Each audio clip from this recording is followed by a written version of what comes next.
ਜਾ ਰਹੀ ਹੈ।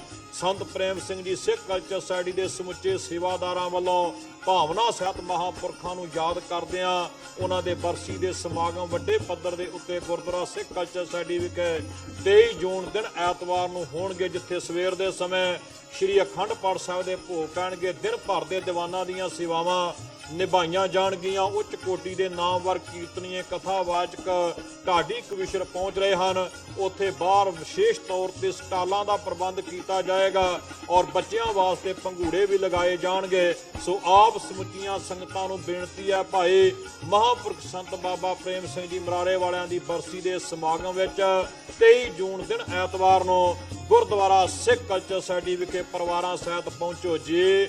ਵਾਹਿਗੁਰੂ ਜੀ ਕਾ ਖਾਲਸਾ, ਵਾਹਿਗੁਰੂ ਜੀ ਕੀ ਫਤਿਹ।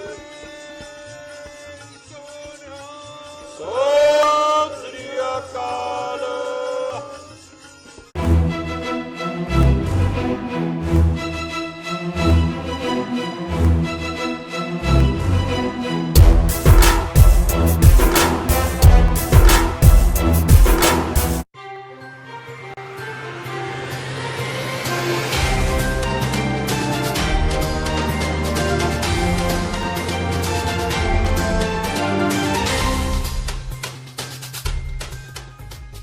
सत श्री अकाल। टीवी 84 देख रहे सारे दर्शकों का स्वागत है। मैं हरप्रीत कौर ते बुलेटिन की शुरुआत करते हैं हेडलाइन से नाल। दिल्ली के मुख्यमंत्री अरविंद केजरीवाल वालों प्रधानमंत्री नरेंद्र मोदी ਨੂੰ ਪੇਸ਼ਕਸ਼। ਬਾਰਿਸ਼ ਦੌਰਾਨ ਯਮੁਨਾ ਦਾ ਪਾਣੀ ਇਕੱਠਾ ਕਰਨ ਦੀ ਦਿੱਤੀ ਸਲਾਹ। ਦਿੱਲੀ ਸਰਕਾਰ ਤੇ ਕੇਂਦਰ ਸਰਕਾਰ ਵਿੱਚ ਸਹਿਮਤੀ ਬਣਾਉਣ ਦੀ ਵੀ ਕਹੀ ਗੱਲ। ਕਾਂਗਰਸੀ ਆਗੂ ਨਵਜੋਤ ਸਿੰਘ ਸਿੱਧੂ ਦੇ ਪੋਸਟਰ ਲੱਗੇ ਮੋਹਾਲੀ ਦੀਆਂ ਗਲੀਆਂ ਵਿੱਚ। ਪੋਸਟਰਾਂ ਵਿੱਚ ਅਸਤੀਫੇ ਦੀ ਕੀਤੀ ਮੰਗ। ਕਿਹਾ ਤੁਸੀਂ ਰਾਹੁਲ ਦੀ ਅਮੇਠੀ ਵਿੱਚ ਹਾਰ ਹੋਣ ਦੀ ਸੂਰਤ ਵਿੱਚ ਅਸਤੀਫਾ ਦੇਣ ਦੀ ਕੀਤੀ ਸੀ ਗੱਲ, ਹੁਣ ਦਿਓ ਅਸਤੀਫਾ। ਸੁਖਪਾਲ ਖਹਿਰਾ ਨੇ ਪੰਜਾਬ ਦੇ ਰਾਜਪਾਲ ਵੀਪੀ ਸਿੰਘ ਬਦਨੌਰ ਦੀ ਕਾਰਜ ਪ੍ਰਣਾਲੀ ਤੇ ਚੁੱਕੇ ਸਵਾਲ। ਫਰਜ਼ੀ ਐਨਕਾਊਂਟਰ ਮਾਮਲੇ ਵਿੱਚ ਦੋਸ਼ੀ ਪੁਲਿਸ ਵਾਲਿਆਂ ਨੂੰ ਜੇਲ੍ਹ ਵਿੱਚੋਂ ਰਿਹਾ ਕਰਨ ਤੇ ਰਾਜਪਾਲ ਨੂੰ ਕੀਤੇ ਸਵਾਲ। ਪੰਜਵੇਂ ਕੌਮਾਂਤਰੀ ਯੋਗ ਦਿਵਸ ਮੌਕੇ ਅੱਜ ਪੰਜਾਬ ਭਰ ਵਿੱਚ ਯੋਗ ਦਿਵਸ। ਵੱਡੀ ਪੱਧਰ ਤੇ ਲੋਕਾਂ ਨੇ ਕੀਤਾ ਯੋਗ। ਪੰਜਾਬ ਦੇ ਵੱਖ-ਵੱਖ ਜ਼ਿਲ੍ਹਿਆਂ ਵਿੱਚ ਪ੍ਰਸ਼ਾਸਨਿਕ ਤੇ ਪੁਲਿਸ ਅਧਿਕਾਰੀਆਂ ਨੇ ਵੀ ਸਮਾਗਮਾਂ ਵਿੱਚ ਕੀਤੀ ਸ਼ਿਰਕਤ। ਤੇ ਪੰਜਾਬੀ ਨੌਜਵਾਨ ਦਾ ਕੈਨੇਡਾ ਵਿੱਚ ਕਤਲ। ਬਠਿੰਡਾ ਦੇ ਪਿੰਡ ਕੁਤੀਵਾਲ ਕਲਾਂ ਦਾ 20 ਸਾਲਾ ਨੌਜਵਾਨ ਗੁਰਜੋਤ ਸਿੰਘ ਕੁਝ ਮਹੀਨੇ ਪਹਿਲਾਂ ਹੀ ਸਟੱਡੀ ਵੀਜ਼ਾ ਤੇ ਬਰੈਂਪਟਨ ਪੁੱਜਾ ਸੀ। ਪੰਜਾਬ ਵਿੱਚ ਪਰਿਵਾਰ ਵਿੱਚ ਸੋਗ ਦਾ ਮਾਹੌਲ। ਤੇ ਹੁਣ ਇਹਨਾਂ ਖਬਰਾਂ ਦਾ ਵਿਸਥਾਰ। ਦਿੱਲੀ ਦੇ ਮੁੱਖ ਮੰਤਰੀ ਅਰਵਿੰਦ ਕੇਜਰੀਵਾਲ ਨੇ ਅੱਜ ਪ੍ਰਧਾਨ ਮੰਤਰੀ ਨਰਿੰਦਰ ਮੋਦੀ ਨਾਲ ਮੁਲਾਕਾਤ ਕੀਤੀ। ਇਹ ਮੁਲਾਕਾਤ ਅਜਿਹੇ ਸਮੇਂ ਹੋਈ ਜਦੋਂ ਬੀਜੇਪੀ ਤੇ ਆਮ ਆਦਮੀ ਪਾਰਟੀ ਵਿੱਚ ਤਲਖੀ ਦੇਖੀ ਜਾ ਰਹੀ ਹੈ। ਮੁੱਖ ਮੰਤਰੀ ਅਰਵਿੰਦ ਕੇਜਰੀਵਾਲ ਨੇ ਪੀਐਮ ਨੂੰ ਮਿਲ ਜਿੱਤ ਦੀ ਵਧਾਈ ਦਿੱਤੀ। ਇਸ ਦੇ ਨਾਲ ਹੀ ਉਹਨਾਂ ਮੁਹੱਲਾ ਕਲੀਨਿਕ ਤੇ ਦਿੱਲੀ ਦੇ ਕੁਝ ਸਕੂਲਾਂ ਦਾ ਦੌਰਾ ਕਰਨ ਦਾ ਸੱਦਾ ਦਿੱਤਾ। ਆਮ ਆਦਮੀ ਪਾਰਟੀ ਦੇ ਮੁਖੀ ਕੇਜਰੀਵਾਲ ਨੇ ਕਿਹਾ ਕਿ ਉਹ ਪ੍ਰਧਾਨ ਮੰਤਰੀ ਨਰਿੰਦਰ ਮੋਦੀ ਨਾਲ ਮੁਲਾਕਾਤ ਕਰਕੇ ਆਏ ਨੇ ਤੇ ਉਹਨਾਂ ਨੂੰ ਲੋਕ ਸਭਾ ਚੋਣਾਂ ਵਿੱਚ ਜਿੱਤ ਦੀ ਵਧਾਈ ਦੇ ਕੇ ਆਏ ਨੇ। ਦਿੱਲੀ ਸਰਕਾਰ ਦੀ ਯੋਜਨਾ ਹੈ ਕਿ ਬਾਰਿਸ਼ ਦੌਰਾਨ ਯਮੁਨਾ ਦਾ ਪਾਣੀ ਇਕੱਠਾ ਕੀਤਾ ਜਾਵੇ। ਇੱਕ ਸੀਜ਼ਨ ਦਾ ਪਾਣੀ ਦਿੱਲੀ ਦੀ ਲੋੜ ਪੂਰੀ ਕਰਨ ਲਈ ਕਾਫੀ ਹੈ। ਉਹਨਾਂ ਕਿਹਾ ਕਿ ਉਹਨਾਂ ਪ੍ਰਧਾਨ ਮੰਤਰੀ ਨੂੰ ਮਦਦ ਦੀ ਅਪੀਲ ਕੀਤੀ ਹੈ। ਉਹਨਾਂ ਮੁਹੱਲਾ ਕਲੀਨਿਕ ਤੇ ਦਿੱਲੀ ਦੇ ਕਈ ਸਕੂਲਾਂ ਦਾ ਦੌਰਾ ਕਰਨ ਲਈ ਉਹਨਾਂ ਨੂੰ ਸੱਦਾ ਵੀ ਦਿੱਤਾ ਹੈ। ਕੇਜਰੀਵਾਲ ਨੇ ਕਿਹਾ ਕਿ ਉਹਨਾਂ ਨੇ ਪ੍ਰਧਾਨ ਮੰਤਰੀ ਨੂੰ ਵੀ ਭਰੋਸਾ ਦਿੱਤਾ ਹੈ ਕਿ ਦਿੱਲੀ ਸਰਕਾਰ ਕੇਂਦਰ ਸਰਕਾਰ ਨਾਲ ਮਿਲ ਕੇ ਕੰਮ ਕਰੇਗੀ। ਇਸ ਦੇ ਨਾਲ ਹੀ ਉਹਨਾਂ ਕਿਹਾ ਕਿ ਪੀਐਮ ਨੂੰ ਅਪੀਲ ਕੀਤੀ ਗਈ ਹੈ ਕਿ ਯਮੁਨਾ ਦੇ ਦੋਵੇਂ ਪਾਸੇ ਬੋਰਵੈਲ ਕਰ ਛੋਟੀਆਂ ਨਹਿਰਾਂ ਬਣਾਈਆਂ ਜਾਣ ਤਾਂ ਜੋ ਦਿੱਲੀ ਲਈ ਪਾਣੀ ਜਮ੍ਹਾਂ ਹੋ ਸਕੇ। तो मैंने मुलाकात के दौरान एक तो उनको मुबारक दी और शुभकामनाएं दी उनके अगले 5 साल के कार्यकाल के लिए। और मैंने उनको कहा कि दिल्ली देश की राजधानी है और दिल्ली के लोगों के और दिल्ली के विकास के लिए ये अहम है कि दिल्ली सरकार और केंद्र सरकार दोनों मिलकर काम करें। और मैंने उनको भरोसा दिलाया कि दिल्ली सरकार केंद्र सरकार के साथ हर कदम पे मिलके काम करेगी और उम्मीद करती है कि केंद्र सरकार से भी पूरा सहयोग मिलेगा। दूसरा मैंने यमुना के बारे में प्रधानमंत्री जी से चर्चा की। दिल्ली की जो पानी की रिक्वायरमेंट्स है और दिल्ली में जो पानी का एलोकेशन है ये 90s में तय किया गया था। 94 में आखिरी एलोकेशन दिल्ली को पानी का दिया गया था, जबकि दिल्ली की उस टाइम आबादी बहुत कम थी और तब से लेके आज तक कोई दिल्ली को एडिशनल एलोकेशन नहीं मिला है, जबकि दिल्ली की आबादी दुगनी से भी ज़्यादा हो गई है तब से लेके 94 के बाद से आज तक। तो दिल्ली में पानी की बहुत कमी है। ਕਾਂਗਰਸੀ ਆਗੂ ਨਵਜੋਤ ਸਿੰਘ ਸਿੱਧੂ ਦੇ ਰਾਜਨੀਤੀ ਤੋਂ ਸੰਨਿਆਸ ਦੀ ਮੰਗ ਇੱਕ ਵਾਰ ਫਿਰ ਤੋਂ ਪੰਜਾਬ ਦੇ ਪੋਸਟਰਾਂ ਵਿੱਚ ਉੱਠਣ ਲੱਗੀ ਹੈ। ਲੋਕ ਸਭਾ ਚੋਣਾਂ ਵਿੱਚ ਰਾਹੁਲ ਗਾਂਧੀ ਦੀ ਹਾਰ ਤੋਂ ਬਾਅਦ ਤੋਂ ਹੀ ਨਵਜੋਤ ਸਿੰਘ ਸਿੱਧੂ ਤੋਂ ਆਗੂ ਤੇ ਸੋਸ਼ਲ ਮੀਡੀਆ ਯੂਜ਼ਰ ਲਗਾਤਾਰ ਵਾਅਦਾ ਨਿਭਾਉਣ ਤੇ ਰਾਜਨੀਤੀ ਤੋਂ ਸੰਨਿਆਸ ਲੈਣ ਦੀ ਗੱਲ ਯਾਦ ਦੁਆ ਰਹੇ ਨੇ। ਇੱਕ ਵਾਰ ਫਿਰ ਤੋਂ ਮੋਹਾਲੀ ਵਿੱਚ ਕੰਧਾਂ ਤੇ ਪੋਸਟਰ ਲਾਏ ਗਏ ਨੇ ਜਿਨ੍ਹਾਂ ਵਿੱਚ ਨਵਜੋਤ ਸਿੰਘ ਸਿੱਧੂ ਨੂੰ ਯਾਦ ਕਰਵਾਇਆ ਜਾ ਰਿਹਾ ਹੈ ਕਿ ਉਹ ਰਾਜਨੀਤੀ ਕਦੋਂ ਛੱਡ ਰਹੇ ਨੇ। ਮੋਹਾਲੀ ਵਿੱਚ ਨਵਜੋਤ ਸਿੰਘ ਸਿੱਧੂ ਦੀ ਫੋਟੋ ਲੱਗੇ ਪੋਸਟਰ ਦਿਖਾਈ ਦੇ ਰਹੇ ਨੇ ਜਿਨ੍ਹਾਂ ਤੇ ਲਿਖਿਆ ਹੈ ਕਿ ਤੁਸੀਂ ਰਾਜਨੀਤੀ ਕਦੋਂ ਛੱਡ ਰਹੇ ਹੋ, ਸਮਾਂ ਆ ਗਿਆ ਹੈ ਕਿ ਤੁਸੀਂ ਆਪਣਾ ਵਾਅਦਾ ਨਿਭਾਓ, ਅਸੀਂ ਤੁਹਾਡੇ ਅਸਤੀਫੇ ਦੀ ਉਡੀਕ ਕਰ ਰਹੇ ਹਾਂ। ਪੰਜਾਬ ਏਕਤਾ ਪਾਰਟੀ ਦੇ ਅਡਹਾਕ ਮੁਖੀ ਸੁਖਪਾਲ ਖਹਿਰਾ ਨੇ ਪੰਜਾਬ ਦੇ ਰਾਜਪਾਲ ਵੀਪੀ ਸਿੰਘ ਬਦਨੌਰ ਦੀ ਕਾਰਜਪ੍ਰਣਾਲੀ ਤੇ ਸਵਾਲ ਚੁੱਕੇ ਨੇ। ਖਹਿਰਾ ਨੇ ਖੁਲਾਸਾ ਕਰਦਿਆਂ ਕਿਹਾ ਕਿ ਰਾਜਪਾਲ ਵੱਲੋਂ ਲੁਧਿਆਣਾ ਦੇ ਹਰਜੀਤ ਫੇਕ ਐਨਕਾਊਂਟਰ ਦੇ ਦੋਸ਼ੀ 4 ਪੁਲਿਸ ਮੁਲਾਜ਼ਮਾਂ ਨੂੰ ਜੇਲ੍ਹ ਵਿੱਚੋਂ ਰਿਹਾ ਕਰ ਦਿੱਤਾ ਗਿਆ ਤੇ ਇਹ ਸਾਰਾ ਕੰਮ ਮੁੱਖ ਮੰਤਰੀ ਕੈਪਟਨ ਅਮਰਿੰਦਰ ਸਿੰਘ ਤੇ ਡੀਜੀਪੀ ਦਿਨਕਰ ਗੁਪਤਾ ਦੀ ਸਿਫਾਰਿਸ਼ ਤੇ ਕੀਤਾ ਗਿਆ। 4 ਵਿੱਚੋਂ 3 ਯੂਪੀ ਪੁਲਿਸ ਦੇ ਅਤੇ 1 ਪੰਜਾਬ ਪੁਲਿਸ ਦਾ ASI ਸੀ। ਚਾਰੇ ਪਟਿਆਲਾ ਦੀ ਜੇਲ੍ਹ ਵਿੱਚ ਪਿਛਲੇ 4.5 ਸਾਲਾਂ ਤੋਂ ਬੰਦ ਸਨ। ਦੱਸਣਯੋਗ ਹੈ ਕਿ ਇਹ ਐਨਕਾਊਂਟਰ ਸਾਲ 1993 ਵਿੱਚ ਕੀਤਾ ਗਿਆ ਸੀ ਜਿਸ ਵਿੱਚ ਲੁਧਿਆਣਾ ਦੇ ਹਰਜੀਤ ਨੂੰ ਗੋਲੀਆਂ ਮਾਰ ਦਿੱਤੀਆਂ ਗਈਆਂ ਸਨ। ਇਸ ਤੋਂ ਬਾਅਦ CBI ਦੀ ਵਿਸ਼ੇਸ਼ ਅਦਾਲਤ ਨੇ ਦੋਸ਼ੀਆਂ ਨੂੰ 1 ਦਸੰਬਰ 2014 ਨੂੰ ਸਜ਼ਾ ਸੁਣਾਈ ਸੀ ਜਿਨ੍ਹਾਂ ਨੂੰ ਹੁਣ ਰਾਜਪਾਲ ਵੱਲੋਂ ਰਿਹਾ ਕਰ ਦਿੱਤਾ ਗਿਆ। ਖਹਿਰਾ ਨੇ ਸਵਾਲ ਚੁੱਕਿਆ ਕਿ ਆਖਿਰ ਕਿਸ ਬਿਨਾਂ ਤੇ ਚਾਰੋਂ ਸਜ਼ਾ ਯਾਫਤਾ ਮੁਲਜ਼ਮਾਂ ਨੂੰ ਤਰਸ ਦੇ ਆਧਾਰ ਤੇ ਮਾਫੀ ਦਿੱਤੀ ਗਈ। ਗਵਰਨਰਸ ਕੋਲ ਪਾਰਡਨ ਦਾ ਅਧਿਕਾਰ ਆ ਤਾਂ ਦੋਸ਼ੀਆਂ ਨੂੰ ਉਹਦਾ ਦੁਰ ਇਸਤੇਮਾਲ ਨਹੀਂ ਕੀਤਾ, ਉਸ ਦਾ ਮਿਸਯੂਜ਼ ਕਰਕੇ ਪਾਵਰਸ ਦਾ ਦੋਸ਼ੀ ਪੁਲਿਸ ਵਾਲੇ ਜਿਨ੍ਹਾਂ ਨੇ ਆਪਣੀਆਂ ਪ੍ਰਮੋਸ਼ਨਾਂ ਲੈਣ ਵਾਸਤੇ, ਅਖਬਾਰ ਦੀ ਸਟੋਰੀ ਤੁਸੀਂ ਪੜੋਗੇ, ਆਪਣੀਆਂ ਆਊਟ ਆਫ ਟਰਨ ਪ੍ਰਮੋਸ਼ਨਸ ਲੈਣ ਵਾਸਤੇ ਇਹਨਾਂ 4 ਦੋਸ਼ੀਆਂ ਨੂੰ ਜਿਹੜੇ ਕਿ ਪਟਿਆਲਾ ਦੀ ਜੇਲ੍ਹ ਵਿੱਚ ਨਜ਼ਰਬੰਦ ਸੀਗੇ ਉਹਨਾਂ ਨੂੰ ਪਰਸੋਂ ਦਾ ਰਿਹਾ ਕਰਾ ਦਿੱਤਾ ਹੈ। ਰਿਹਾ ਮਤਲਬ ਕਿ ਜੇਲ੍ਹ ਚੋਂ ਵੀ ਬਾਹਰ ਕਢਾ ਦਿੱਤਾ ਵਾ। ਇਸ ਨਾਲੋਂ ਜੰਗਲ ਦਾ ਰਾਜ, ਇਸ ਨਾਲੋਂ ਸਟੇਟ ਸਪਾਂਸਰਡ ਟੈਰਰਿਜ਼ਮ ਜਿਹਨੂੰ ਅਸਲ ਕਹਿੰਦੇ ਨੇ ਅੱਤਵਾਦ, ਜਿਹੜੇ ਸਰਕਾਰ ਦੇ ਉੱਚ ਅਹੁਦਿਆਂ ਦੇ ਵਿਰਾਜਮਾਨ ਲੋਕ ਨੇ ਉਹ ਕਿੱਦਾਂ ਸਰਕਾਰੀ ਅੱਤਵਾਦ ਆਮ ਜਨਤਾ ਦੇ ਉੱਤੇ ਲਾਗੂ ਕਰਦੇ ਨੇ, ਉਹਦਾ ਇੱਕ ਪੁਖਤਾ ਸਬੂਤ ਅੱਜ ਤੁਹਾਡੇ ਸਾਹਮਣੇ ਪੇਸ਼ ਕਰ ਰਿਹਾ ਵਾਂ ਮੈਂ।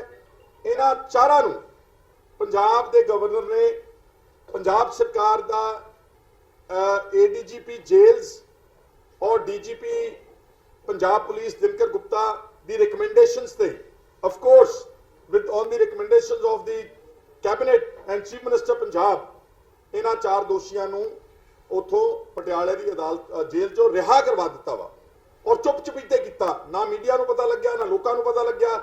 ਨਾ 4.5 ਸਾਲ ਜੇਲ੍ਹ ਕੱਟੀ ਆ ਸਿਰਫ, ਤੇ ਗਵਰਨਰ ਸਾਹਿਬ ਨੂੰ ਇਹਨਾਂ ਤੇ ਮਿਹਰ, ਇਹਨਾਂ ਤੇ ਰਹਿਮ ਆ ਗਿਆ ਵਾ।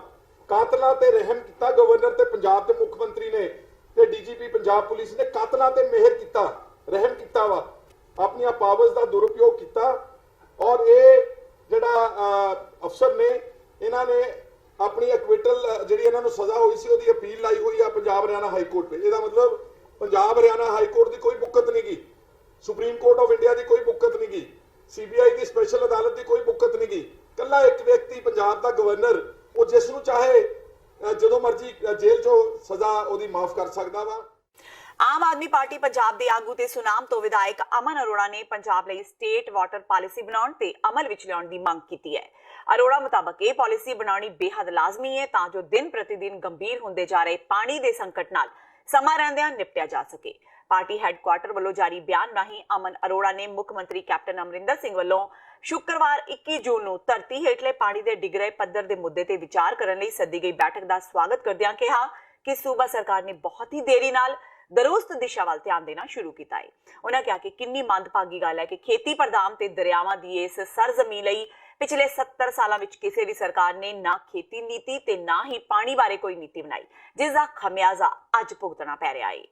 ਗੁਰਦਾਸਪੁਰ ਤੋਂ ਭਾਜਪਾ ਦੇ ਸੰਸਦ ਮੈਂਬਰ ਸਨੀ ਦਿਓਲ ਤੋਂ ਬਾਅਦ ਹੁਣ ਚੋਣ ਕਮਿਸ਼ਨ ਵੱਲੋਂ ਲੋਕ ਸਭਾ ਚੋਣਾਂ ਦੌਰਾਨ ਨਿਰਧਾਰਿਤ ਖਰਚੇ ਤੋਂ ਜ਼ਿਆਦਾ ਖਰਚਾ ਕਰਨ ਦੇ ਮਾਮਲੇ ਵਿੱਚ ਆਨੰਦਪੁਰ ਸਾਹਿਬ ਤੋਂ ਕਾਂਗਰਸੀ ਸੰਸਦ ਮੈਂਬਰ ਮਨੀਸ਼ ਤਿਵਾੜੀ ਦੀ ਵੀ ਜਾਂਚ ਕੀਤੀ ਜਾ ਰਹੀ ਹੈ।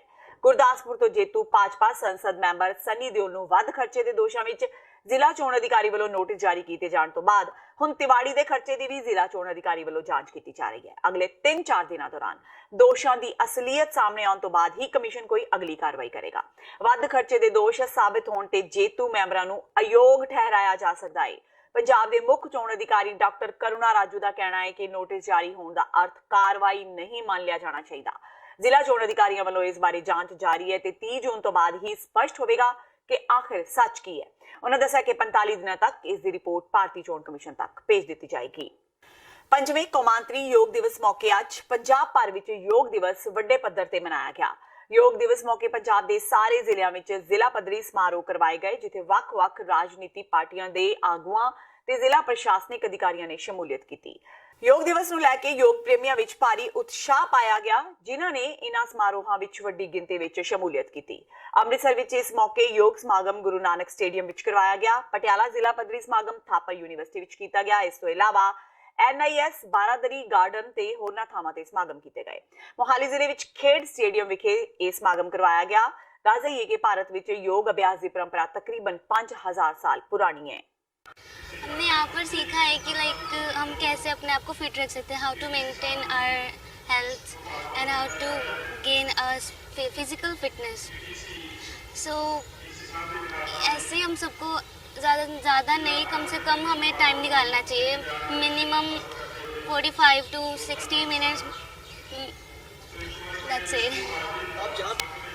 यही देना चाहती हूँ कि दिन में कम से कम हमें अपने लिए टाइम निकालना चाहिए, अपनी हेल्थ को मेंटेन रखने के लिए। ਨੂੰ ਪਤਾ ਹੈਗਾ ਕਿ ਅੱਜ ਇੱਥੇ 5ਵਾਂ ਯੋਗਾ ਇੰਟਰਨੈਸ਼ਨਲ ਡੇ ਮਨਾਇਆ ਗਿਆ ਹੈਗਾ, ਔਰ ਇੱਥੇ ਕਾਫੀ ਕੁਝ ਸਾਨੂੰ ਦੱਸਿਆ ਹੈਗਾ ਕਿ ਜਿੱਦਾਂ ਆਪਾਂ ਯੋਗਾ ਦੇ ਥਰੂ ਆਪਣੇ ਆਪ ਨੂੰ ਕਿੱਦਾਂ ਫਿੱਟ ਰੱਖ ਸਕਦੇ ਹੈਗੇ ਆ, ਕਿੱਦਾਂ ਆਪਾਂ ਜਿਹੜੀਆਂ ਦਿਲ ਦੀਆਂ ਬਿਮਾਰੀਆਂ ਹੈਗੀਆਂ, ਰੀੜ੍ਹ ਦੀ ਹੱਡੀ ਨੂੰ ਕਿੱਦਾਂ ਆਪਾਂ ਮਜ਼ਬੂਤ ਕਰ ਸਕਦੇ ਹੈਗੇ ਆ, ਪਾਚਨ ਕਿਰਿਆ ਨੂੰ ਕਿੱਦਾਂ ਆਪਾਂ ਵਧੀਆ ਰੱਖ ਸਕਦੇ ਹੈਗੇ, ਆਪਣੇ ਸਰੀਰ ਨੂੰ ਕਿੱਦਾਂ ਫਿੱਟ ਰੱਖ ਸਕਦੇ ਹੈਗੇ ਆ, ਸਭ ਕੁਝ ਸਾਨੂੰ ਸਿੱਖਣ ਨੂੰ ਮਿਲਿਆ ਹੈਗਾ। ਸਾਨੂੰ ਪੂਰੇ ਦਿਨ 'ਚ ਘੱਟੋ ਘੱਟ ਆਪਣੇ ਲਈ ਜ਼ਿਆਦਾ ਤਾਂ ਨਹੀਂ, ਘੱਟੋ ਘੱਟ ਆਪਣੇ ਆਪ ਲਈ ਆਪਣੇ ਸਾਨੂੰ 45 ਮਿੰਟ ਜ਼ਰੂਰ ਕੱਢਣੇ ਚਾਹੀਦੇ ਹੈਗੇ ਆ ਮਿਨੀਮਮ, ਅਗਰ ਆਪਾਂ ਬਹੁਤ ਬਿਜ਼ੀ ਹੈਗੇ ਆ ਤਾਂ। ਪੱਤਰਕਾਰ ਰਾਮਚੰਦਰ ਛਤਰਪਤੀ ਦੀ ਹੱਤਿਆ ਤੇ 2 ਸਾਧਵੀਆਂ ਦਾ ਜਿਨਸੀ ਸ਼ੋਸ਼ਣ ਕਰਨ ਦੇ ਮਾਮਲਿਆਂ ਵਿੱਚ ਸਜ਼ਾ ਕੱਟ ਰਹੇ ਡੇਰਾ ਸਿਰਸਾ ਮੁਖੀ ਰਾਮ ਰਹੀਮ ਨੇ ਪੈਰੋਲ ਦੀ ਮੰਗ ਕੀਤੀ ਹੈ। ਦਿਲਚਸਪ ਗੱਲ ਇਹ ਹੈ ਕਿ ਇਹ ਛੁੱਟੀ ਖੇਤੀਬਾੜੀ ਦੇ ਕੰਮਾਂ ਲਈ ਮੰਗੀ ਗਈ ਹੈ। ਇਸ ਮੁੱਦੇ ਤੇ ਜੇਲ੍ਹ ਪ੍ਰਸ਼ਾਸਨ ਨੇ ਸਿਰਸਾ ਪ੍ਰਸ਼ਾਸਨ ਨੂੰ ਚਿੱਠੀ ਲਿਖੀ ਹੈ, ਜਿਸ ਵਿੱਚ ਦੱਸਿਆ ਗਿਆ ਹੈ ਕਿ ਰਾਮ ਰਹੀਮ ਖੇਤੀ ਦੇ ਕੰਮਾਂ ਲਈ ਪੈਰੋਲ ਚਾਹੁੰਦਾ ਹੈ। ਡੇਰਾ ਮੁਖੀ CBI ਕੋਰਟ ਵੱਲੋਂ ਸਜ਼ਾ ਯਾਫਤਾ ਹੈ। ਕੈਦੀ ਆਪਣੀ ਸਜ਼ਾ ਦਾ 1 ਸਾਲ ਪੂਰਾ ਕਰ ਚੁੱਕਾ ਹੈ। ਉਸਨੇ ਆਪਣੀ ਹਿਸਟਰੀ ਟਿਕਟ ਵੀ ਹਾਸਲ ਕਰ ਲਈ ਹੈ।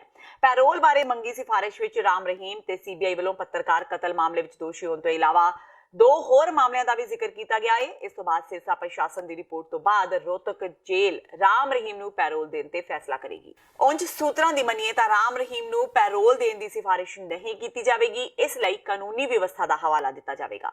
ਗੁਰਮੀਤ ਦੇ ਜੇਲ੍ਹ ਤੋਂ ਬਾਹਰ ਆਉਣ ਤੋਂ ਬਾਅਦ ਸਿਰਸਾ ਵਿੱਚ ਕਾਨੂੰਨ ਵਿਵਸਥਾ ਕਾਇਮ ਰੱਖਣਾ ਮੁਸ਼ਕਿਲ ਹੋ ਸਕਦਾ ਹੈ। ਤੇ ਹੁਣ ਵੇਲਾ ਹੋ ਗਿਆ ਬ੍ਰੇਕ ਦਾ। ਬਾਕੀ ਦੀਆਂ ਖਬਰਾਂ ਇਸ ਬ੍ਰੇਕ ਤੋਂ ਬਾਅਦ।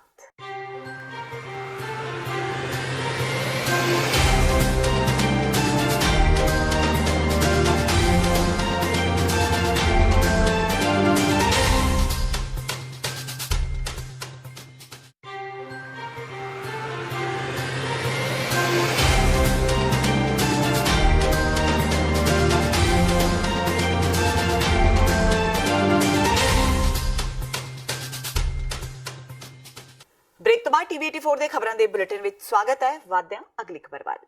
ਭਾਰਤੀ ਹਵਾਈ ਫੌਜ ਦੇ AN 32 ਜਹਾਜ਼ ਹਾਦਸੇ ਵਿੱਚ ਸ਼ਹੀਦ ਹੋਏ ਸਮਾਣਾ ਦੇ ਲੈਫਟੀਨੈਂਟ ਮੋਹਿਤ ਗਰਗ ਦੀ ਮ੍ਰਿਤਕ ਦੇ ਸ਼ੁੱਕਰਵਾਰ ਨੂੰ ਉਹਨਾਂ ਦੇ ਘਰ ਪਹੁੰਚ ਗਈ, ਜਿਸ ਤੋਂ ਬਾਅਦ ਸਰਕਾਰੀ ਸਨਮਾਨਾਂ ਨਾਲ ਉਹਨਾਂ ਦਾ ਅੰਤਿਮ ਸੰਸਕਾਰ ਕਰ ਦਿੱਤਾ ਗਿਆ।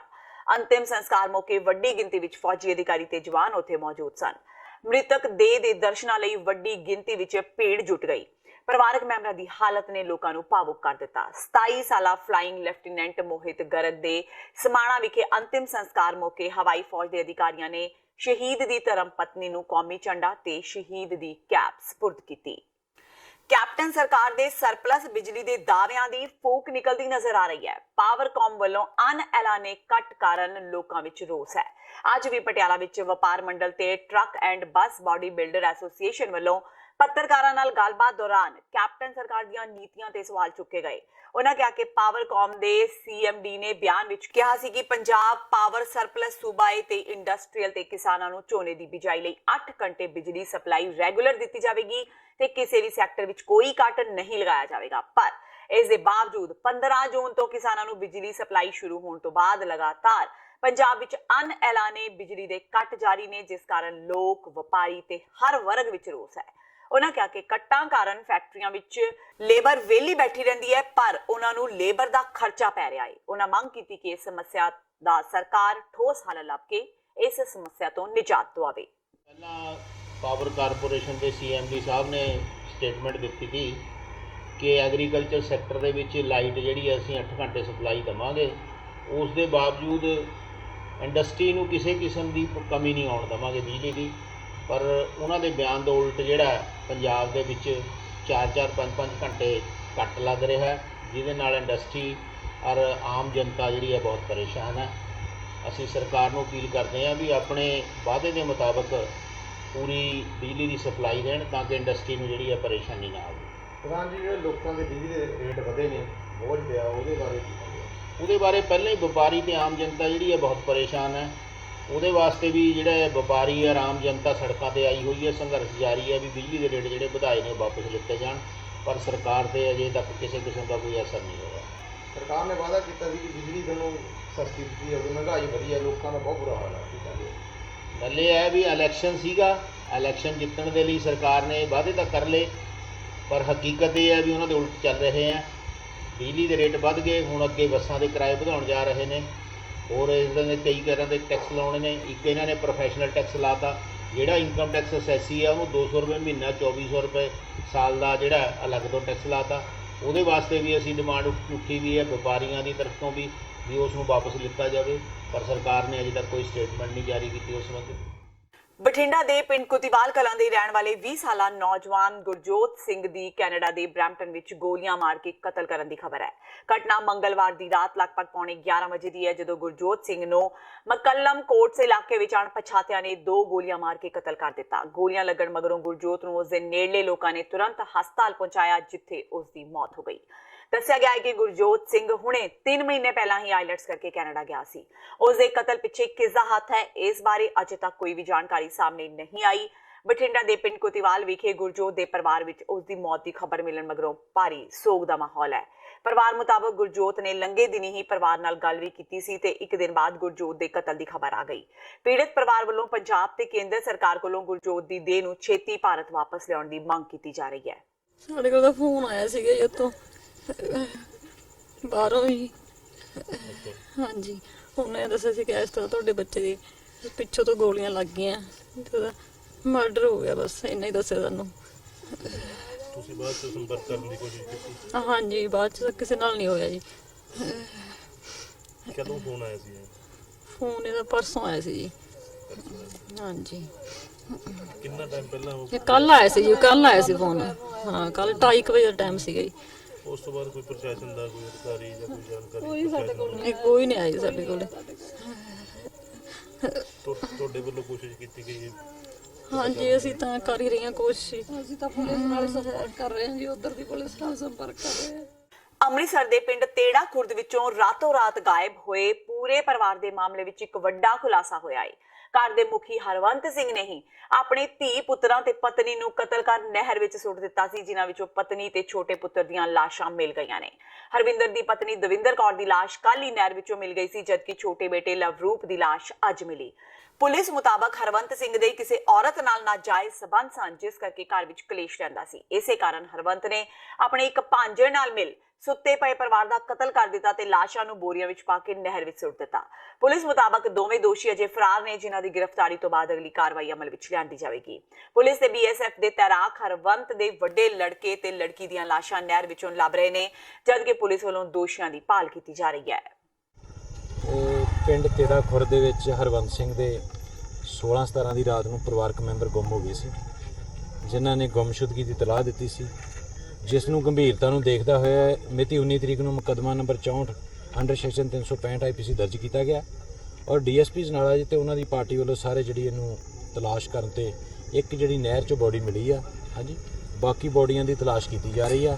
ਹਰਵੰਤ ਸਿੰਘ ਤੇ ਹਰਵੰਤ ਸਿੰਘ ਦਾ ਭਣੇਵਾਂ ਅਤੇ ਉਹਦੇ ਨਾਲ ਜਿਹੜੇ ਉਹ ਬੰਦੇ ਜਿਹੜੇ ਕਾਫੀ ਇੱਥੋਂ ਦੌੜੇ ਹੋਏ ਨੇ, ਜਿਨ੍ਹਾਂ ਨੂੰ ਫੜਨ ਵਾਸਤੇ ਪਾਰਟੀਆਂ ਭੇਜੀਆਂ ਗਈਆਂ। ਸਰ, ਕਿਸ ਤਰੀਕੇ ਨਾਲ ਇਹ ਕਤਲ ਕੀਤਾ ਗਿਆ ਹੈ? ਕਤਲ ਉਹਨੇ ਸੱਟਾਂ ਮਾਰ ਕੇ ਕੀਤਾ ਲੱਗਦਾ, ਜ਼ਿਆਦਾ ਤੌਰ ਤੋਂ ਲੱਗਦਾ, ਕਿਉਂਕਿ ਘਰ 'ਚ ਖੂਨ ਕਾਫੀ ਖਿਲ ਰਿਹਾ ਸੀ। ਸਰ, ਕਿਸੇ ਦੀ ਗ੍ਰਿਫਤਾਰੀ ਵੀ ਪਈ ਇੱਥੇ? ਨਹੀਂ, ਅਜੇ ਨਹੀਂ ਪਈ, ਜਲਦੀ ਪੈ ਜਾਏਗੀ। ਫਿਰੋਜ਼ਪੁਰ ਦੇ ਕਸਬਾ ਮਮਦੋਟ ਦੇ ਪਿੰਡ ਜਾਮਾ ਰਖੜਿਆ ਉਤਾੜ ਦੇ ਕਾਂਗਸੀ ਸਰਪੰਚ ਤੇ ਉਸ ਦੇ ਪਰਿਵਾਰ ਵੱਲੋਂ ਆਪਣੇ ਹੀ ਪੁੱਤਰ ਨੂੰ ਨਸ਼ਾ ਕਰਨ ਤੋਂ ਰੋਕਣ ਲਈ ਉਸ ਦੀ ਕੁੱਟਮਾਰ ਕੀਤੇ ਜਾਣ ਦਾ ਮਾਮਲਾ ਸਾਹਮਣੇ ਆਇਆ ਹੈ।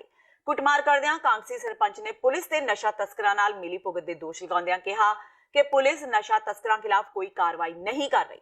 ਜਾਣਕਾਰੀ ਮੁਤਾਬਕ ਕਾਂਗਸੀ ਸਰਪੰਚ ਨੇ ਨਸ਼ਾ ਤਸਕਰ ਦੇ ਘਰ ਛਾਪੇਮਾਰੀ ਕਰਦਿਆਂ ਆਪਣੇ ਪੁੱਤਰ ਨੂੰ ਨਸ਼ੇ ਦੀ ਹਾਲਤ ਵਿੱਚ ਕਾਬੂ ਕਰ ਲਿਆ, ਪਰ ਉਸ ਦੇ ਨਾਲ ਦਾ ਸਾਥੀ ਮੌਕੇ ਤੋਂ ਫਰਾਰ ਹੋ ਗਿਆ। ਇਸ ਦੌਰਾਨ ਸਰਪੰਚ ਨੇ ਆਪਣੇ ਵੱਡੇ ਪੁੱਤਰ ਨਾਲ ਮਿਲ ਕੇ ਆਪਣੇ ਛੋਟੇ ਪੁੱਤਰ ਦੀ ਕੁੱਟਮਾਰ ਕਰ ਦਿੱਤੀ, ਜੋ ਕਿ ਨਸ਼ੇ ਦੀ ਹਾਲਤ ਵਿੱਚ ਸੀ। ਇੱਥੇ ਸਮੈਕ ਪੀਣਾ ਇੱਥੇ ਵਿਕਦੀ ਸਮੈਕ, ਇਹ ਘਰੇ ਬਾ ਕੇ ਪਿਆਉਂਦੇ ਨੇ।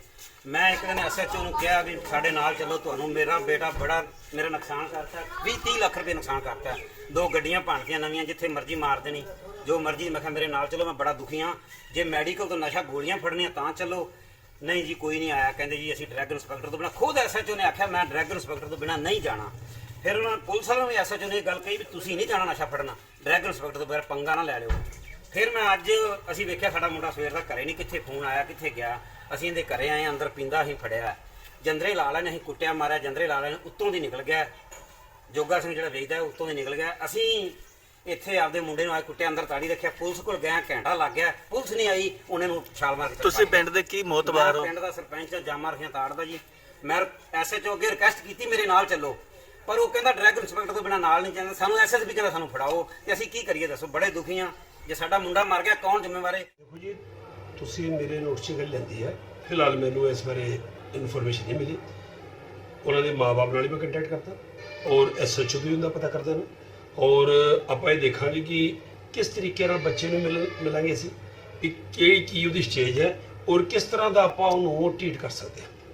ਕਿਉਂਕਿ ਆਪਣਾ ਮੇਨ ਮਕਸਦ ਹੈ ਜੇ ਬੱਚਾ ਨਸ਼ਾ ਕਰਦਾ ਹੈ, ਸਾਡੇ ਹੁਣ ਜਿਹੜੇ ਸੈਂਟਰ ਖੁੱਲ੍ਹੇ ਨੇ, ਸਾਡੀ ਕੋਸ਼ਿਸ਼ ਹੋਊਗੀ ਉਹ ਸੈਂਟਰ ਦੇ ਵਿੱਚ ਕਿਸੇ ਨਾ ਕਿਸੇ ਜਗ੍ਹਾ ਉਹਨੂੰ ਆਪਾਂ ਪਹੁੰਚਾ ਕੇ ਅੱਛੇ ਡਾਕਟਰ ਨਾਲ ਕੰਸਲਟ ਕਰਕੇ ਔਰ ਉਹਦਾ ਇਲਾਜ ਕਰਾਈਏ। ਨੰਬਰ 2, ਜਿੱਥੇ ਦਾ ਤੁਸੀਂ SHO ਬਾਰੇ ਗੱਲ ਕੀਤੀ ਹੈ ਉਹ ਮੈਂ ਵੈਰੀਫਾਈ ਕਰ ਲੈਣਾ। ਜੇ ਉਹਦੇ ਪੁਆਇੰਟ ਆਫ ਵਿਊ ਤੇ ਕਿਸੇ ਤਰ੍ਹਾਂ ਦੀ ਮੰਨ ਲਓ ਜ਼ਿੰਮੇਵਾਰੀ ਤੋਂ ਕੁਤਾਹੀ ਪਏਗੀ ਹੈ, ਉਸ ਇਨਕੁਆਇਰੀ ਕਰਾਂਗੇ ਔਰ ਜਿਹੋ ਜਿਹਾ ਐਕਸ਼ਨ ਹੋਵੇਗਾ। ਬਠਿੰਡਾ ਦੇ ਪਿੰਡ ਪਥਰਾਲਾ ਵਿੱਚ 5 ਸਾਲਾ ਬੱਚੀ ਨਾਲ ਦਰਿੰਦਗੀ ਦਾ ਮਾਮਲਾ ਸਾਹਮਣੇ ਆਇਆ ਹੈ। 8ਵੀਂ ਕਲਾਸ ਦੇ ਲੜਕੇ ਤੇ ਬਲਾਤਕਾਰ ਦਾ ਇਲਜ਼ਾਮ ਲਗਾਏ ਪੀੜਤ ਬੱਚੀ ਦੇ ਗੁਆਂਢ ਵਿੱਚ ਹੀ ਮੁਲਜ਼ਮ ਰਹਿੰਦਾ ਸੀ। ਪੁਲਿਸ ਨੇ ਮੁਲਜ਼ਮ ਖਿਲਾਫ ਕੇਸ ਦਰਜ ਕਰ ਲਿਆ ਹੈ। ਪੀੜਤ ਪਰਿਵਾਰ ਮੁਲਜ਼ਮ ਲਈ ਫਾਂਸੀ ਦੀ ਮੰਗ ਕਰ ਰਿਹਾ ਹੈ। ਇਨਸਾਫ ਨਾ ਮਿਲਣ ਤੇ ਪਰਿਵਾਰ ਵੱਲੋਂ ਵੱਡਾ ਪ੍ਰਦਰਸ਼ਨ ਕਰਨ ਦੀ ਚੇਤਾਵਨੀ ਦਿੱਤੀ ਗਈ ਹੈ। ਕੱਲ ਰਾਤ DCR ਤੋਂ ਫੋਨ ਵਸੂਲ ਹੁੰਦੇ ਕਿ ਇੱਕ ਪੀੜਤ ਲੜਕੀ ਹੈ, ਰੇਪ ਹੋਣ ਕਾਰਨ ਕੀ ਹੈ, ਸਿਵਲ ਹਸਪੀਟਲ ਦਾਖਲਾ, ਜਿਸ ਦੇ ਬਿਆਨ ਦਰਜ ਕਰਨ ਲਈ ਸਿਵਲ ਹਸਪੀਟਲ ਪੁੱਜੇ, ਜਿੱਥੇ ਕਿ ਪੀੜਤ ਲੜਕੀ ਦੀ ਮਾਤਾ ਦੇ ਬਿਆਨ ਦਰਜ ਕੀਤੇ ਗਏ, ਜਿਸ ਤੇ ਮੁਕੱਦਮਾ ਨੰਬਰ 114 ਅੰਡਰ ਸੈਕਸ਼ਨ 376 IPC ਤੇ ਪੋਕਸੋ ਐਕਟ ਦੇ ਦਰਜ ਕੀਤਾ ਗਿਆ ਹੈ। ਦੋਸ਼ੀ ਦੀ ਤਲਾਸ਼ ਜਾਰੀ ਹੈ, ਜਲਦੀ ਦੋਸ਼ੀ ਨੂੰ ਗ੍ਰਿਫਤਾਰ ਕਰਕੇ ਪੇਸ਼ ਕੀਤਾ ਅਦਾਲਤ ਕੀਤਾ ਜਾਵੇਗਾ। ਸ਼ਰੇਆਮ ਆਟੋ ਵਿੱਚ LPG ਗੈਸ ਭਰੀ ਜਾ ਰਹੀ ਹੈ। ਗੈਸ ਭਰਵਾਉਣ ਵਾਲੇ ਲੋਕਾਂ ਨੇ ਦੱਸਿਆ ਹੈ ਕਿ ਲੁਧਿਆਣਾ ਵਿੱਚ LPG ਦੇ ਮਹਿਜ਼ 2 ਹੀ ਪੰਪ ਨੇ, ਜਿਨ੍ਹਾਂ ਤੇ ਕਤਾਰਾਂ ਲੱਗੀਆਂ ਰਹਿੰਦੀਆਂ ਨੇ। ਇਸ ਕਰਕੇ ਆਟੋ ਚਾਲਕ ਇੱਥੇ ਆ ਕੇ 80 ਰੁਪਏ ਪ੍ਰਤੀ ਕਿਲੋ ਦੇ ਹਿਸਾਬ ਨਾਲ ਗੈਸ ਭਰਵਾਉਂਦੇ ਨੇ, ਜਦਕਿ ਪੈਟਰੋਲ ਪੰਪ ਤੇ ਇਹ ਗੈਸ 45 ਰੁਪਏ ਫੀ ਲੀਟਰ ਵੇਚੀ ਜਾਂਦੀ ਹੈ। ਉਹਨਾਂ ਦੱਸਿਆ ਕਿ ਉਹ ਦਿਨ ਵਿੱਚ 6 ਤੋਂ 8 ਸਿਲੰਡਰ ਵੇਚ ਦਿੰਦਾ ਹੈ। ਸਿਲੰਡਰ ਭਰਨ ਵਾਲੇ ਨੇ ਦੱਸਿਆ ਕਿ ਉਹ ਇਹ ਕੰਮ ਬੀਤੇ 1 ਮਹੀਨੇ ਤੋਂ ਕਰ ਰਿਹਾ ਹੈ, ਪਰ ਅਜੇ ਤੱਕ ਉਸ ਤੇ ਕੋਈ ਵੀ ਕਾਰਵਾਈ ਨਹੀਂ ਕੀਤੀ ਗਈ। ਕਿੰਨੇ ਰੁਪਏ ਕਿਲੋ ਕਿੰਨੇ ਸਿਲੰਡਰ ਉਹ ਲੱਗਦੇ? 4-5 ਸਿਲੰਡਰ ਇਲੀਗਲ ਤਰੀਕੇ ਨਾਲ ਕੰਮ ਕਰ ਰਿਹਾ, ਤੁਹਾਨੂੰ ਲੱਗਦਾ ਨਹੀਂ? ਪੰਪ ਤੇ ਗੈਸ ਹੀ ਨਹੀਂ ਮਿਲਦੀ। ਕਦੀ ਕੋਈ ਰੋਕ ਨਹੀਂ ਆਇਆ ਪ੍ਰਸ਼ਾਸਨ ਦਾ ਅਧਿਕਾਰੀ? ਕੋਈ 2 ਪਰਚੇ ਹੋਏ ਪਹਿਲਾਂ, 2 ਪਰਚੇ ਪਹਿਲਾਂ ਹੋਏ, ਪਰ ਫਿਰ ਵੀ ਇਹ ਕੰਮ ਕਰ ਰਹੇ। ਡਰ ਨਹੀਂ ਹੈਗਾ ਕਿਸੇ ਚੀਜ਼ ਦਾ? ਰੋਜੀ ਰੋਟੀ ਕੀ ਕਰੀਏ ਜੇ ਕੋਈ ਹਾਦਸਾ ਹੋ ਜਾਏ?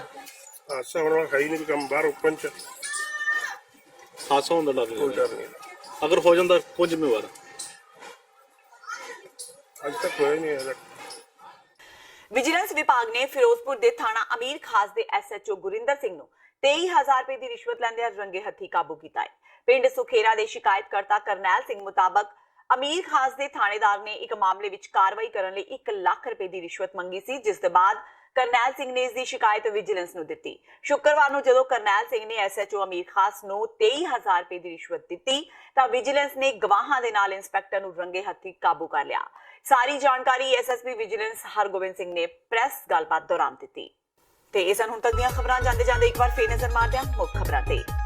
ਦਿੱਲੀ ਦੇ ਮੁੱਖ ਮੰਤਰੀ ਅਰਵਿੰਦ ਕੇਜਰੀਵਾਲ ਵੱਲੋਂ ਪ੍ਰਧਾਨ ਮੰਤਰੀ ਨਰਿੰਦਰ ਮੋਦੀ ਨੂੰ ਪੇਸ਼ਕਸ਼, ਬਾਰਿਸ਼ ਦੌਰਾਨ ਯਮੁਨਾ ਦਾ ਪਾਣੀ ਇਕੱਠਾ ਕਰਨ ਦੀ ਦਿੱਤੀ ਸਲਾਹ। ਦਿੱਲੀ ਸਰਕਾਰ ਤੇ ਕੇਂਦਰ ਸਰਕਾਰ ਵਿੱਚ ਸਹਿਮਤੀ ਬਣਾਉਣ ਦੀ ਵੀ ਕਹੀ ਗੱਲ। ਕਾਂਗਰਸੀ ਆਗੂ ਨਵਜੋਤ ਸਿੰਘ ਸਿੱਧੂ ਦੇ ਪੋਸਟਰ ਲੱਗੇ ਮੋਹਾਲੀ ਦੀਆਂ ਗਲੀਆਂ ਵਿੱਚ। ਪੋਸਟਰਾਂ ਵਿੱਚ ਅਸਤੀਫੇ ਦੀ ਕੀਤੀ ਮੰਗ। ਕਿਹਾ ਤੁਸੀਂ ਰਾਹੁਲ ਦੀ ਅਮੇਠੀ ਵਿੱਚ ਹਾਰ ਹੋਣ ਦੀ ਸੂਰਤ ਵਿੱਚ ਅਸਤੀਫਾ ਦੇਣ ਦੀ ਕੀਤੀ ਸੀ ਗੱਲ, ਹੁਣ ਦਿਓ ਅਸਤੀਫਾ। ਸੁਖਪਾਲ ਖਹਿਰਾ ਨੇ ਪੰਜਾਬ ਦੇ ਰਾਜਪਾਲ ਵੀਪੀ ਸਿੰਘ ਬਦਨੌਰ ਦੀ ਕਾਰਜ ਪ੍ਰਣਾਲੀ ਤੇ ਚੁੱਕੇ ਸਵਾਲ। ਫਰਜ਼ੀ ਐਨਕਾਊਂਟਰ ਮਾਮਲੇ ਵਿੱਚ ਦੋਸ਼ੀ ਪੁਲਿਸ ਵਾਲਿਆਂ ਨੂੰ ਜੇਲ੍ਹ ਵਿੱਚੋਂ ਰਿਹਾ ਕਰਨ ਤੇ ਰਾਜਪਾਲ ਨੂੰ ਕੀਤੇ ਸਵਾਲ। ਪੰਜਵੇਂ ਕੌਮਾਂਤਰੀ ਯੋਗ ਦਿਵਸ ਮੌਕੇ ਅੱਜ ਪੰਜਾਬ ਭਰ ਵਿੱਚ ਯੋਗ ਦਿਵਸ ਵੱਡੀ ਪੱਧਰ ਤੇ ਲੋਕਾਂ ਨੇ ਕੀਤਾ ਯੋਗ। ਪੰਜਾਬ ਦੇ ਵੱਖ-ਵੱਖ ਜ਼ਿਲ੍ਹਿਆਂ ਵਿੱਚ ਪ੍ਰਸ਼ਾਸਨਿਕ ਤੇ ਪੁਲਿਸ ਅਧਿਕਾਰੀਆਂ ਨੇ ਵੀ ਸਮਾਗਮਾਂ ਵਿੱਚ ਕੀਤੀ ਸ਼ਿਰਕਤ। ਤੇ ਪੰਜਾਬੀ ਨੌਜਵਾਨ ਦਾ ਕੈਨੇਡਾ ਵਿੱਚ ਕਤਲ। ਬਠਿੰਡਾ ਦੇ ਪਿੰਡ ਕੁਤੀਵਾਲ ਕਲਾਂ ਦਾ 20 ਸਾਲਾ ਨੌਜਵਾਨ ਗੁਰਜੋਤ ਸਿੰਘ ਕੁਝ ਮਹੀਨੇ ਪਹਿਲਾਂ ਹੀ ਸਟੱਡੀ ਵੀਜ਼ਾ ਤੇ ਬਰੈਂਪਟਨ ਪੁੱਜਾ ਸੀ। ਪੰਜਾਬ ਵਿੱਚ ਪਰਿਵਾਰ ਵਿੱਚ ਸੋਗ ਦਾ ਮਾਹੌਲ। ਇਸ ਦੇ ਨਾਲ ਹੀ TV 84 ਦਾ ਖਬਰਾਂ ਦਾ ਇਹ ਬੁਲੇਟਿਨ ਖਤਮ ਹੁੰਦਾ ਹੈ। ਮੈਨੂੰ ਹਰਪ੍ਰੀਤ ਕੌਰ ਨੂੰ ਦਿਓ ਇਜਾਜ਼ਤ। ਸਤਿ ਸ਼੍ਰੀ ਅਕਾਲ।